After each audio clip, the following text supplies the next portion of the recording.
ragdoll's whisper of one shard kept by the dark itself. Another was stolen by the greedy moonbird up in the hilltops. The last one, perhaps the cowardly head knows. The heads betrayed us bodies, but not before we had betrayed ourselves. Fire in fist. The shards of fire. They must be restored to the cave. We hunted the Morgrims, took their fire, and with it, we set ourselves ablaze.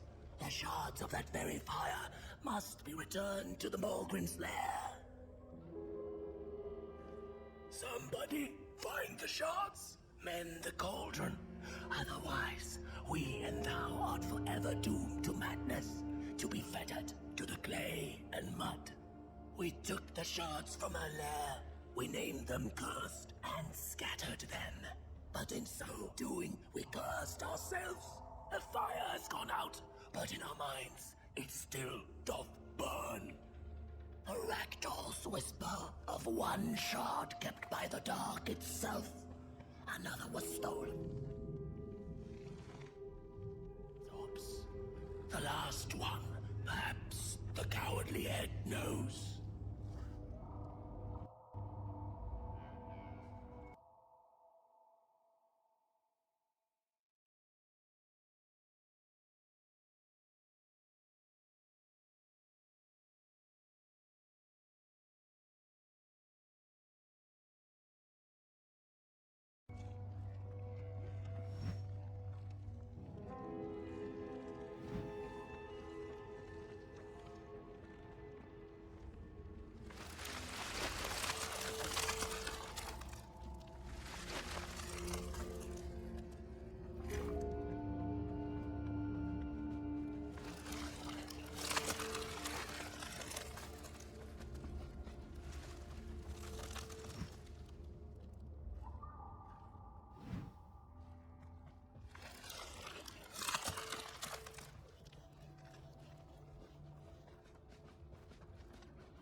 Ready!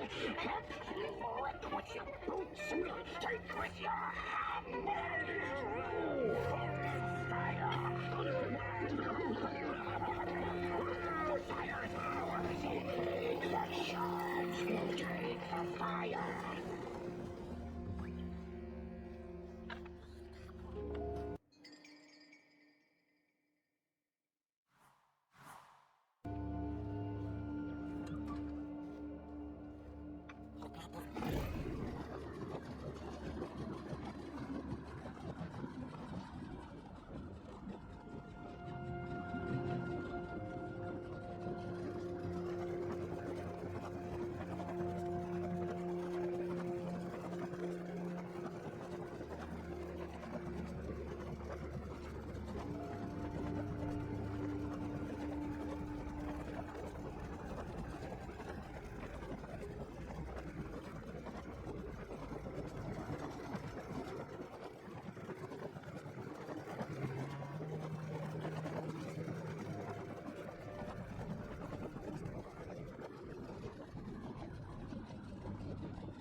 Good evening. Is it morning or afternoon? Hard to tell without a sun, isn't it? Now, it is most certainly night. Or moonbirds hooting wouldn't make sense at all. Speaking of sense, will you help an old guy find some in this store?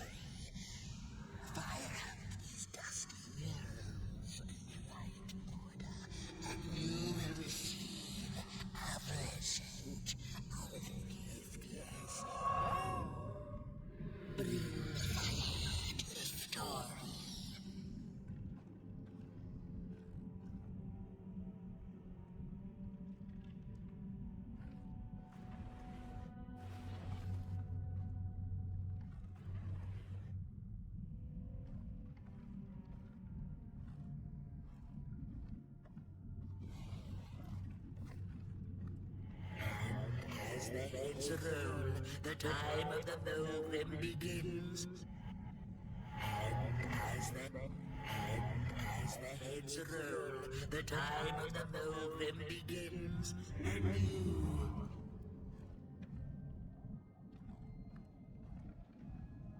Once upon a time, the Milgrams lived in peace.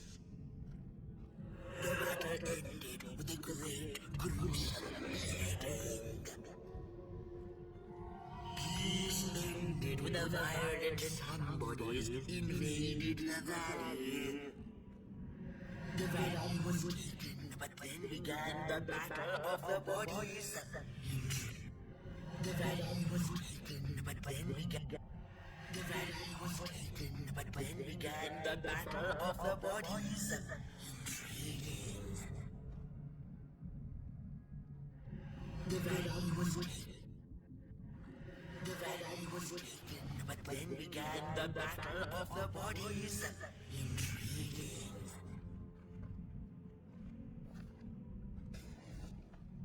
Once upon a time, peace ended with a violent... That isn't it alone. The story needs to be just right.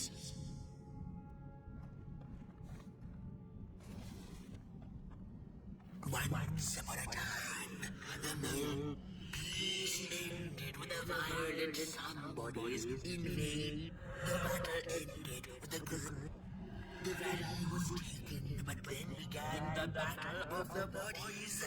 The battle ended with a great, gruesome beheading. A time immemorial, the Milgrams had lived in the valley in peace, sharing good eatings and howlings around their fire, which they had inherited from the skies.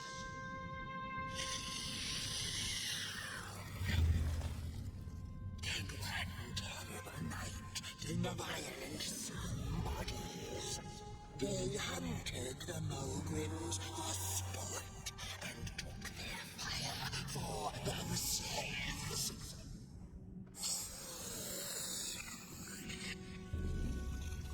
But the somebodies knew not what they were dealing with, for as soon as they held the fire in their grubby hands, they began to fight one another with it.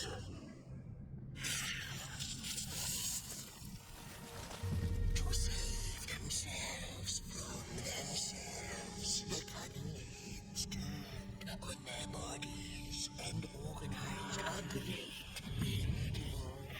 And so it was that somebodies became nobodies, and the bodies were exiled. A time of peace would ensue, or so the headlings thought. The last living Milgram had been biding her time, and saw now an opportunity to return and take bloody vengeance upon the heads who were now left defenseless without their bodies.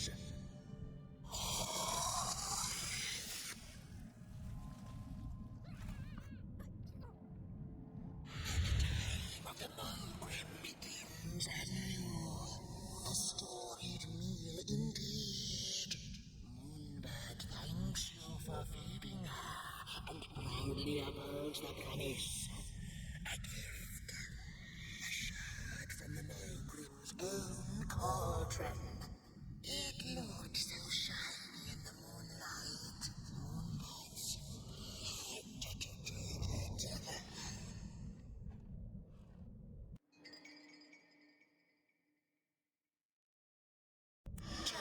For now, she'll see you in the light.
Oh. Oh. Don't eat me!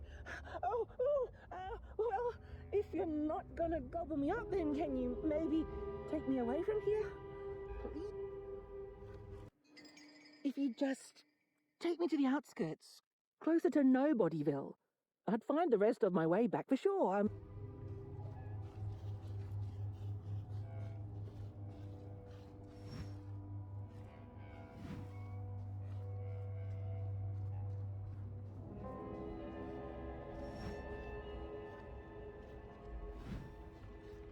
Watch out!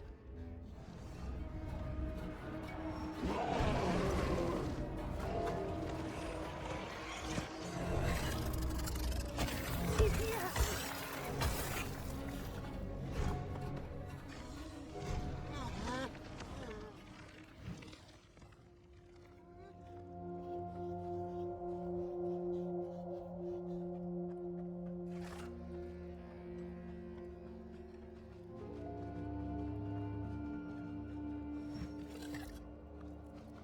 I appreciate the brain thought. Phew, thanks for saving my neck. And I think I have a reward for you. A real treasure.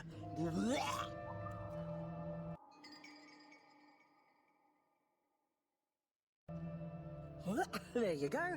One of the 3 missing shards from the Mulgrim's Cauldron.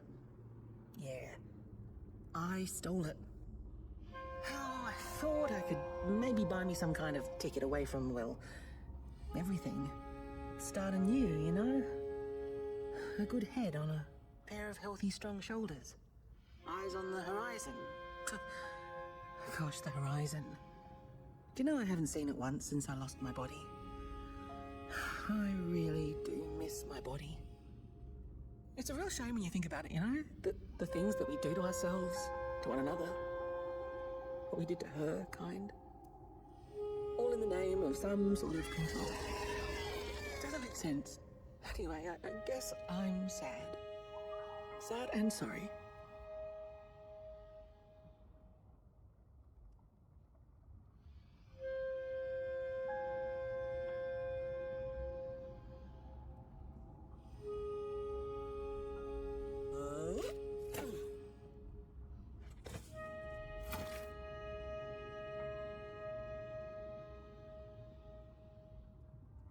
Hey, thanks. You're a great listener.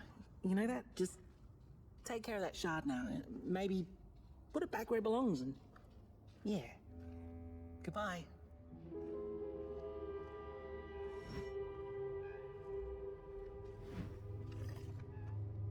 It's easy to lose one's head when everything you love is either gone, broken, or dead. Yet another forgotten swamp saying.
She'd never been much for company until she had met the other one.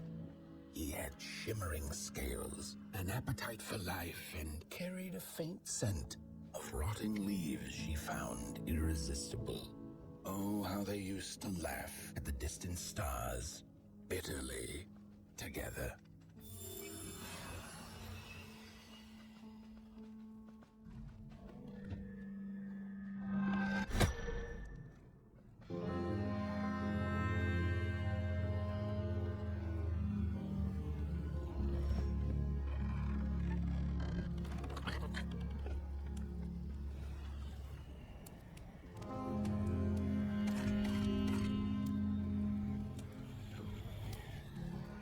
The howls of the Mulgrim have gone with the wind, and our headaches settled into gentle throbbing. Thank you, somebody, for you have not only graciously saved our necks, but also demonstrated the value of brain mass and heart blob working together. Could it be time for the bodies to return? We must convene on this matter, and you and your wandering flame must now leave through our gates and keep on walking the midnight walk to Moon Mountain. Moon Mountain! Here you go, somebody. This key will open the town gates.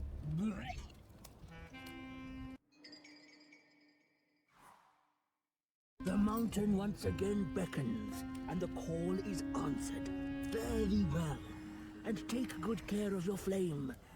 The dark itself is hungry.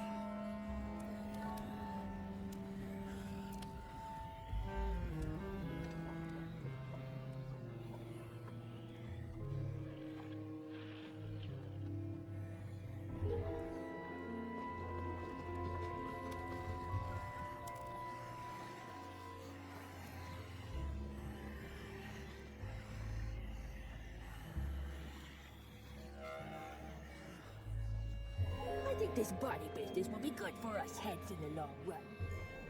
Body's might. Oh, you gotta be a somebody before you can become a nobody. Somebody again. Oh, man.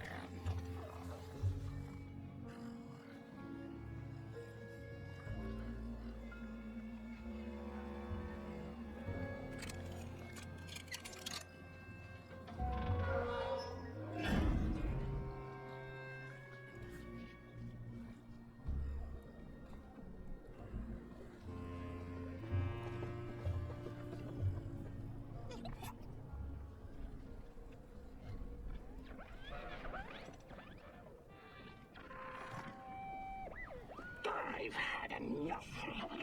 First it was the big Mulgrim hunt, and then when they forced us out into that forgiven swamp, I hate hiking. And then we had nothing left to hunt. We started fighting each other, and then Mr.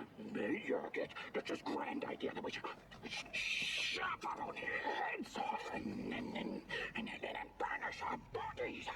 How does that even scientifically work? I've had enough of civilization.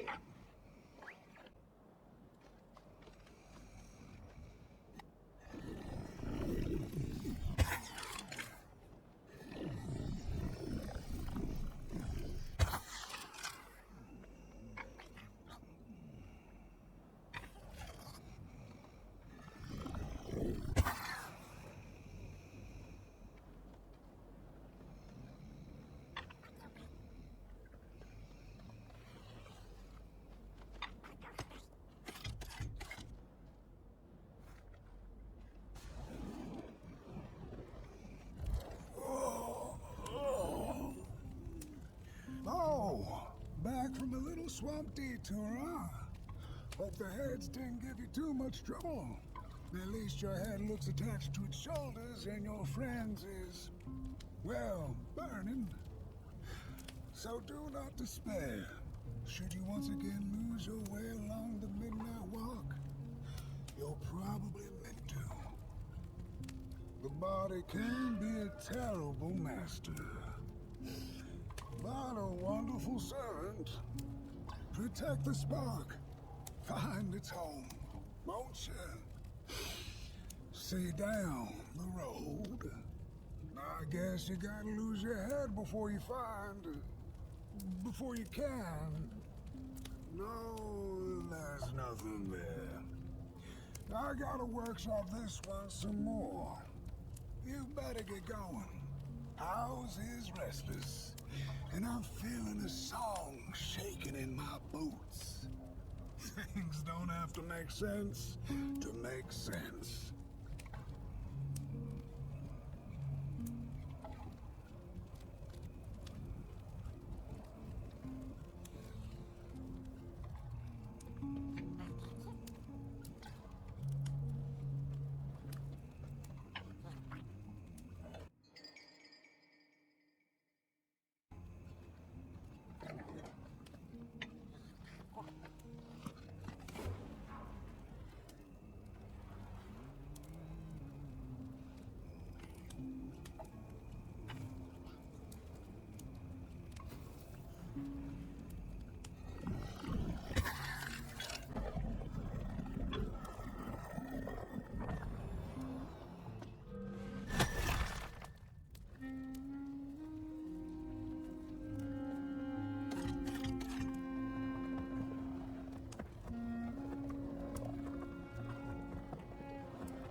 We Margrims have a special relationship with fire.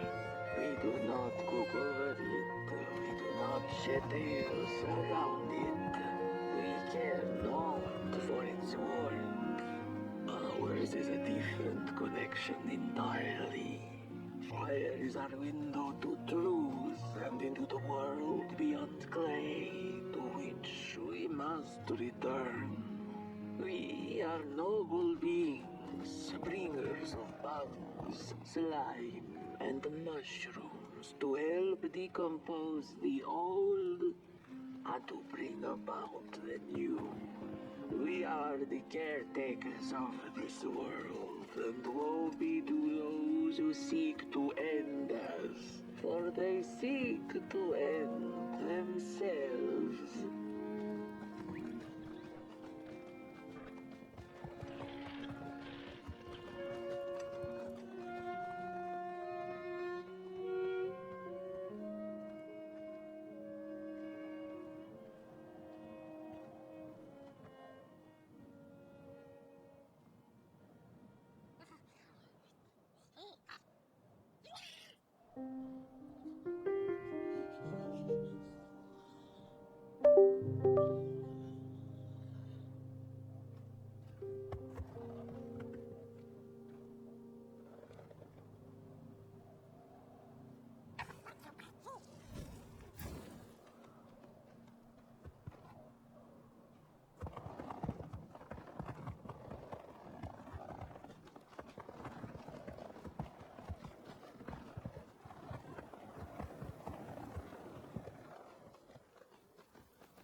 dreadful was the day when the sun vanished. The waters dried up, birds went quiet, and the dark itself seeped unchecked into the work table as the cold, chewed paper moon rose over the mountain. The night that followed would be long as the midnight walk. The burnt one was rare. You do not remember, but you feel it, don't you? You are reborn when need arises. This night, Port Boy needs you, and Moon Mountain beckons. Its call irresistible. A storm is coming. The soothsayers have spoken.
I had a flame once. It was beautiful and bright. Spread its light, brought me and my neighbors warmth. and it was always hungry. No matter how much I fed it, it kept on growing and growing. And one day it got big enough to start walking the long road. I didn't guide it. It dragged me along for the ride. I followed it for a long, long time. Would the road ever end? What was the point of the walk? Things kind of spiraled. Road took me on dangerous detours that didn't make sense. Before I knew it, my flame began to fade. Until it... I don't think I was meant to carry this flame.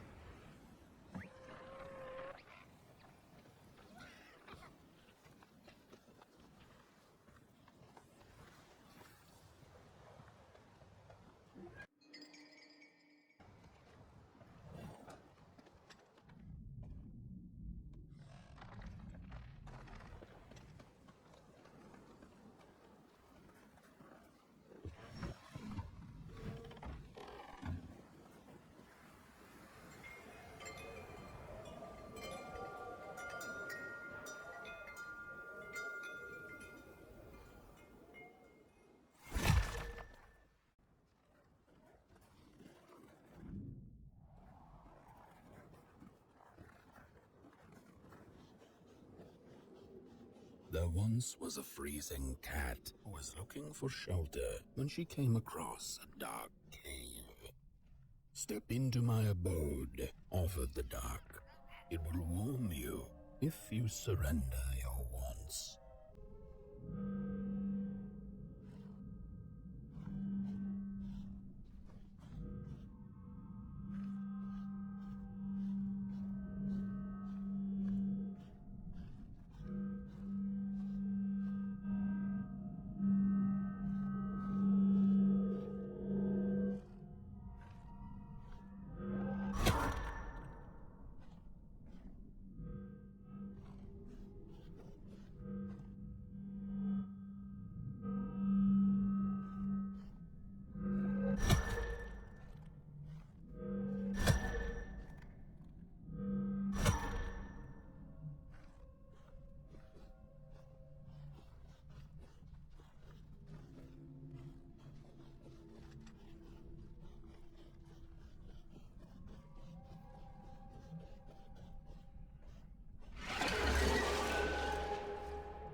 story goes of a nameless maker who pulled creative spark from the dark itself without giving it fire.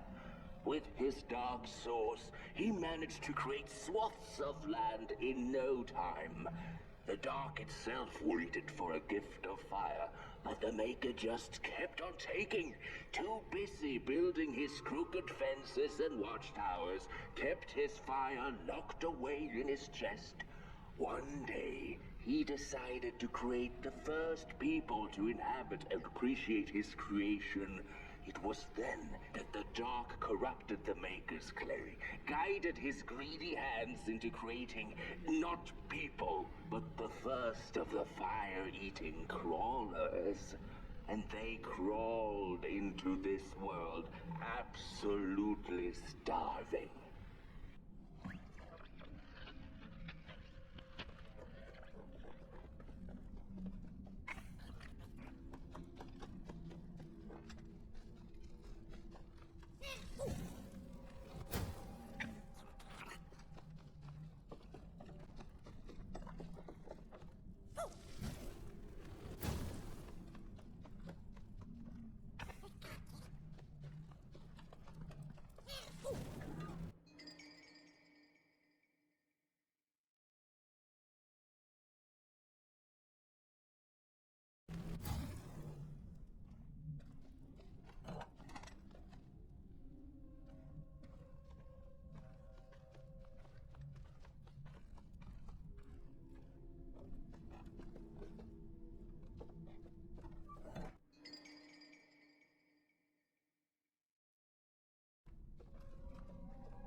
The dark's eyes were much too big and watchful for the cat's liking. She went on to find warmth somewhere else.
Rooftops piercing the sky. Approaching the town, she was greeted by a crone. "Come, kitty, kitty, you must be tired. Sit in my lap. Share your soft fur, and I shall warm you for a spell.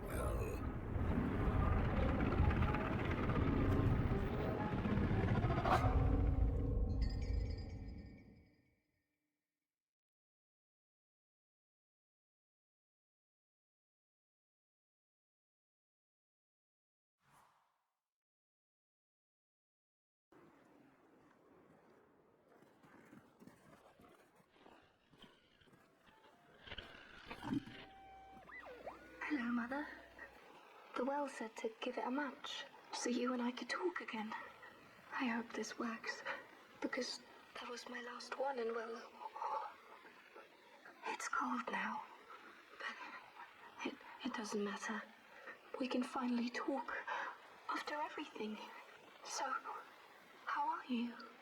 Do they have fire where you are? Not the hellish kind, I hope. Is Father there too? I think you should talk to him again. I know it doesn't seem like it, but I know he loves you still. I love you. Still. I can't feel my hands. I can't feel anything.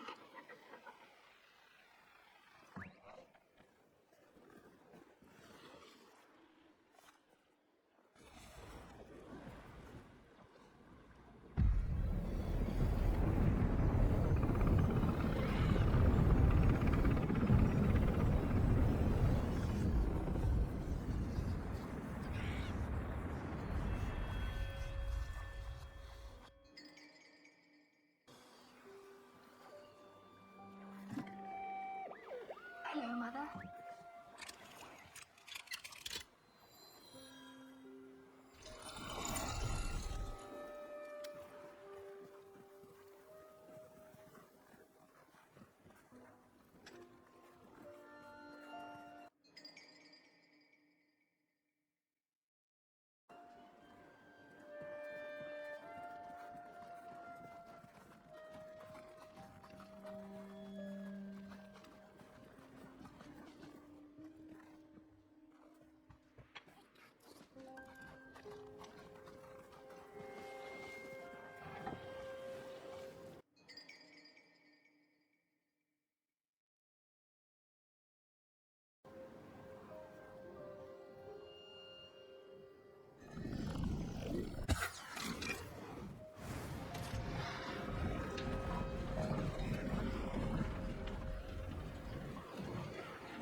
Welcome to Cool Haven, newcomer. Good to see you flame in these parts again. I'll be your guide tonight. This furnace here, I used to run on coal and fire, don't you know? But a thief stole all the matches, wasted them in greed, you see. Now the ghost has come to smite the wicked and punish the thief who killed us. Well, I guess that's it. That's a tour on the house.